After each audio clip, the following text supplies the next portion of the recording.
Today we're going to be talking about the Sequential Circuit's Prophet-10, about this legendary synthesizer that's been on countless hits, countless albums, and soundtracks. We'll talk about some of the deficiencies and some of the pros, a lot of the pros. Stick around, it's coming up.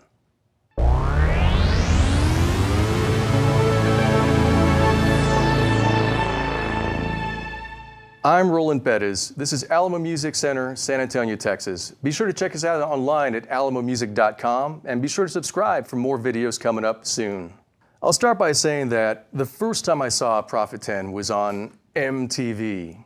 So many videos had this great synthesizer on it. Most notable was like Genesis with the album Abacab, the song Man in the Corner. When I saw that video for the first time, I was like, what is that beast of a synthesizer? And I would look closer at the television and I saw the name Prophet-10. So automatically, just by looking at this massive beast and hearing what Tony Banks did with it on that album and on that song, I was floored. I had to have one. I did a little research on it and found out that the price was astronomical. So at the age I was at, it wasn't quite for me until now. This is my baby, this is my Prophet-10, and I gotta tell you, this keyboard has spirit. It's got vibe, and it coaxes things out of you. It demands attention, and the moment you set your hands on the keys, it really draws every musical ounce of creativity from you. It's very unlike some of the other synthesizers I've played, and I've played just about every one of them. There are synthesizers that you really have to work hard at to get a good tone or a good vibe from or a good sound from. This particular keyboard, for me, every time I turn it on, every time I turn a knob, it just takes me to a different world. And I don't think I've ever had any other keyboard that's quite like it. It'll never leave me, and it'll never go away. But if you have the luxury of playing one of these, you really should, because it does bring something out of you. There were 3 different versions of a Prophet-10 way back in the day, starting from the late 70s, about 79 to about 81, maybe 82-ish. The 3 versions that started with was the Rev 1, which was actually a Prophet-10 with only one keyboard. There was only one 61-key bed in it. So it was about the same size as a Prophet-5, just had all the innards of this Prophet-10 in a Prophet-5 chassis. As you could probably guess, it didn't work out too well because all that technology didn't work out too well in a small chassis. It would overheat all the time. It failed all the time. And so the 4 or 5 that were made of the Rev 1 were quickly discontinued and production halted to design something new. That's when the Rev 2 came out. The Rev 2 was exactly this chassis. It's a bigger chassis with 2 key beds in it. So there's a lot more space inside it for cooling and ventilation. There's a massive heat sink on the back for dissipation of heat that's coming from the inside circuitry. And it used the SSM chips. If you know about those chips, you know that they do sound quite a bit better than Curtis filter chips, but they're a little bit more unstable. If you recall the Prophet-5 Rev 2, that's noted to be the best sounding Prophet-5. And so the Prophet-10 Rev 2 had the same sound as a Prophet-5 Rev 2, but it also had the instability of the Rev 2 via the SSM chips. So Rev 3 comes along and they replaced the SSM chips for those Curtis chips. What came with that was stability. You can take a Prophet-10 on the road and have it stay in tune for the majority of the time. Things worked really, really well throughout the entire key bed, the chassis. All the electronic components were working a lot more solid than the Rev 2. The majority of the Prophet-10s that were made were Rev 3s. There was only a few Rev 1s and only a few Rev 2s, but the majority of them out there are the Rev 3. Let's talk a little bit more about the sonic differences between the Curtis chip and the SSM chip. If somebody were to ask me, well, what really is the difference there tonally? Well, I would consider this SSM chip a little bit more of a bolder, maybe a smoother sound, where the Curtis chips are a little bit more edgy. The closest thing I can compare that to would be, say, for example, if you were comparing an Oberheim OBXA to an Oberheim OB8. Very much the same kind of keyboard, very much the same kind of engine itself, but there is a little bit of that sonic difference. I would not throw any which one of them to the curb, though. Whether it's Curtis chip or SSM chip, it's still a massive sound.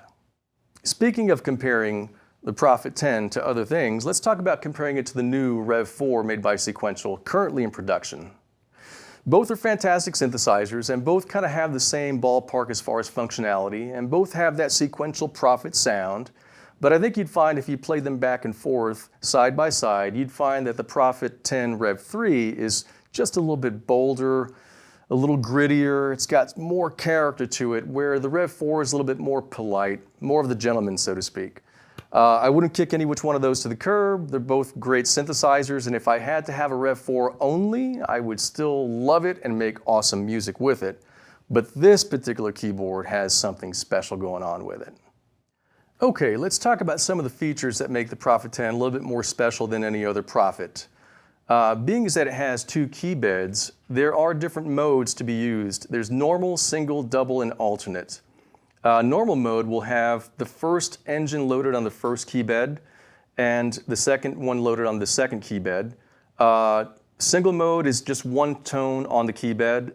Double is both engines on one key bed, and you could play them on either which key bed. And of course there's alternate, which is kind of cool because every note you play will alternate between the engines back and forth. Kind of a cool musical effect. Also on board that you typically don't get in a Prophet 5 would be the sequencer section right down here.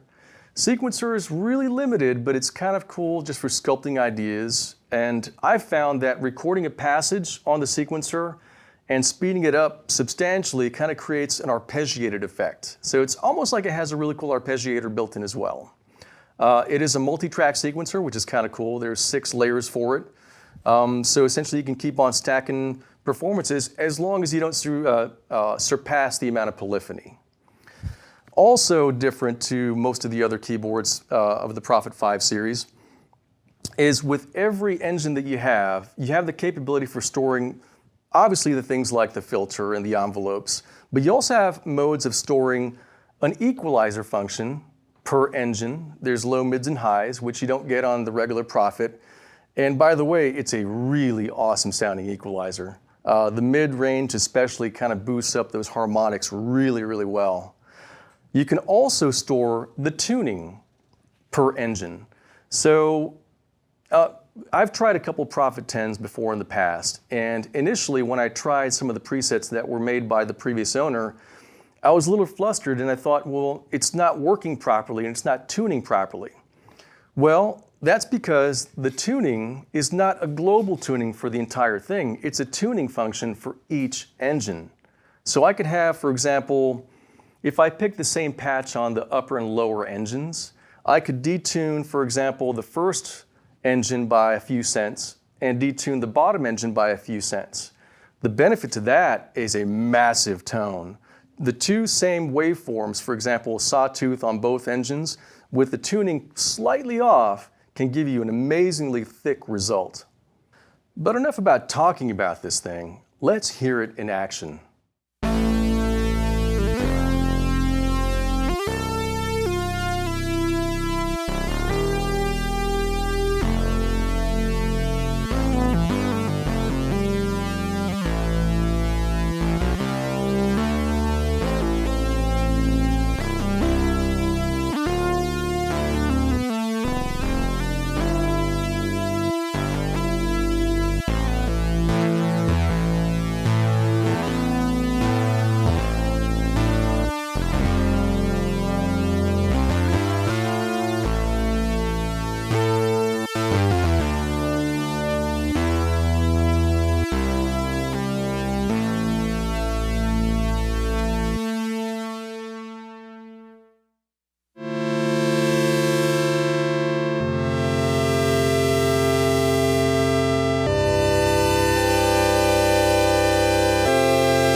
really hope you enjoyed the sound of this Prophet-10 and hearing a little bit more about it. It really is a magnificent beast of a synthesizer.